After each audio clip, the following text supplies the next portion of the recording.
अंबाला की सीआईए 2 ने पड़ोसी दुश्मन देश को एयरफोर्स की सूचनाएं देने वाले जासूस को गिरफ्तार किया है।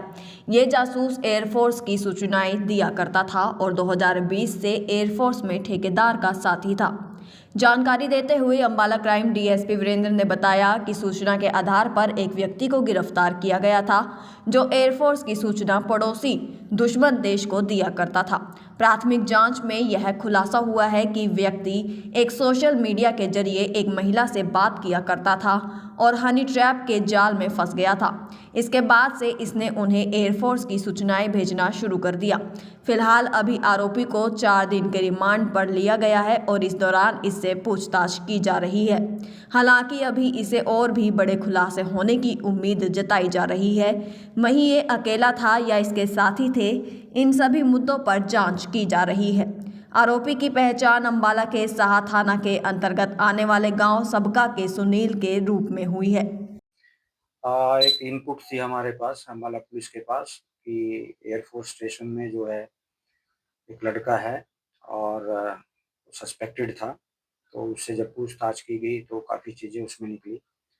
तो बेसिकली वो 2020 से एयरफोर्स स्टेशन अम्बाला में जो है एक कॉन्ट्रैक्टर के पास नौकरी कर रहा था और कॉन्ट्रैक्टर जो है वो जैसे सरकारी क्वार्टर वगैरह हैं उनकी रिपेयर का जो है काम वो देखते हैं। उसपे मुंशी है ये। तो साहा में गाँव पड़ता है, सबका गाँव है, वहाँ का रहने वाला है। तो इनपुट के मुताबिक जब पूछताछ की गई और इसका डिवाइस जो है कब्जे में लिया गया तो उसमें काफ़ी चीज़ें ऐसी आई जो देश हित की नहीं थी। तो उस पे फिर मुकदमा दर्ज करके उसको अरेस्ट किया गया है। 4 दिन का उसका पुलिस रिमांड लिया गया है। आई कार्ड वगैरह उसका कब्जे में ले लिया गया है। तो फर्दर जो है अब देखते हैं उसमें और क्या-क्या चीज़ें निकल के आती हैं। पारिवारिक बैकग्राउंड इसके फादर जो है इंडियन रेलवे से रिटायर्ड हैं। मदर अभी पास में नहीं रहती है, वो कुछ घर के क्लेश की वजह से यमुनानगर में रहती है, एक ब्रदर और वाइफ है, 2 बच्चे हैं। तो नॉर्मल जैसे परिवार होता है वैसे परिवार से है। तो लगभग 6 साल से जो है यहाँ पे ये काम कर रहा था।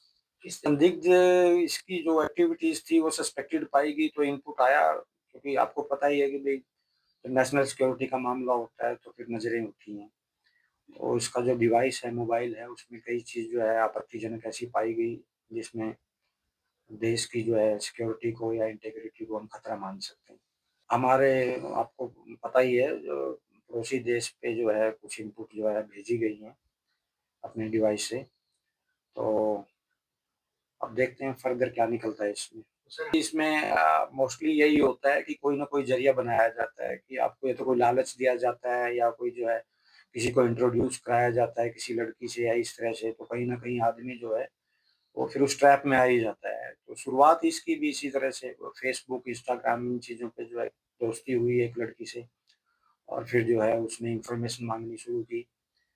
तो इन अ वे मतलब इट स्टार्टेड विद दैट। कितने टाइम पहले? इसके मुताबिक लगभग हो गया है 1 महीने से ज़्यादा हो गया है इसको। तो बाकी तो जो है मतलब एक बार इसने 1 महीना बताया था इंटेरोगेशन में, फिर जो है वही अगेन जो है अभी स्टेज पे नहीं कह सकते क्योंकि जब तक पूरा कंप्लीट इन्वेस्टिगेशन नहीं हो सकता है कि कई बार आदमी अपने बयान बदलता है, कई बार स्टेटमेंट बदलता है। जो है कोई ये नहीं आई है, कोई क्रिमिनल एक्टिविटी या एफआईआर वगैरह उसकी नहीं आई है। बाकी फर्दर जो है क्योंकि अभी तो शुरुआत है, इनिशियल स्टेज है, तो गहराई में जाएँगे तो फिर पता चल पाएगा कि क्या कोई और भी इस तरह की बात या कोई क्रिमिनल एक्टिविटी इसने की है। तो सर वही अगेन अभी नहीं कह सकते, फाइनल नहीं कर सकते क्योंकि एक बार जो बोले हम उस पे विश्वास नहीं कर सकते हैं जब तक इन्वेस्टिगेशन पूरी ना हो जाए।